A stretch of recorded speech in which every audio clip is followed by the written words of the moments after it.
అందరికీ నమస్కారం. ఓం శ్రీ మాత్రే నమః. రేపు సంకష్టహర చతుర్థి లేదా అంగారక చతుర్థి.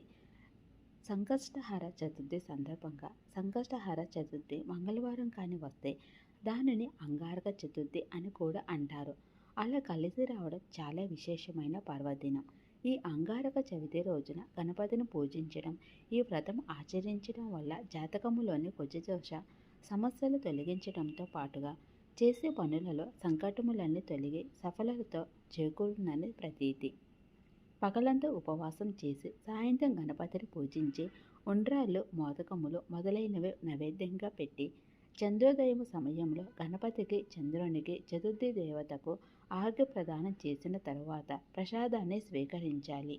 ఈ విధంగా సంకష్టహర చతుర్థి వ్రతాన్ని ఆచరించిన కష్ట నివారణం అభిష్టదాయకం.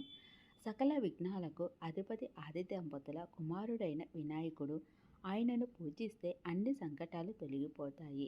మన జీవితంలో ఎదురవుతున్న ఎలాంటి అడ్డంకునైనా తొలగించేందుకు, ఎలాంటి సమస్యనైనా పరిష్కరించేందుకు వినాయకుడు అనుగ్రహం చాలా అవసరం. ఆ వినాయకుడిని ప్రసన్నం చేసుకునేందుకు మన దగ్గర ఓ ఉపాయం ఉంది. అదే సంకటహర చతుర్థి. ఆ రోజు కనుక వినాయకుడిని పూజిస్తే ఎలాంటి గ్రహ దోషాలైనా తీరిపోతాయట.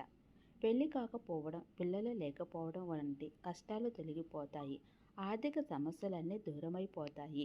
ఆ రోజు కనుక వినాయకుని పూజిస్తే ఎలాంటి గ్రహ దోషాలైనా తీరిపోతాయట.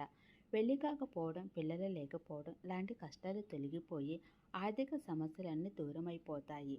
ఈ పూజ చేసేవాళ్ళు సూర్యోదయానికి ముందే నిద్ర లేవాలి. తలస్నానం చేసి పూజ గదిని శుభ్రం చేసుకోవాలి. ఆ రోజంతా ఉపవాసం ఉండాలి. పాలు, పండ్లు, పచ్చికూరలు మాత్రం తీసుకోవచ్చు. ఇక సాయంత్రం సూర్యాస్తమ సమయానికి అంటే సుమారు 6 గంటలకు వినాయకుడి పటానికి గరికతో చేసిన దండ వేసి ఉండ్రాల నైవేద్యంగా పెట్టి దీపం వెలిగించాలి. తర్వాత చంద్రుడిని లేదా నక్షత్రాలను చూశాక కానీ ఉపవాసాన్ని విరమించుకోవాలి.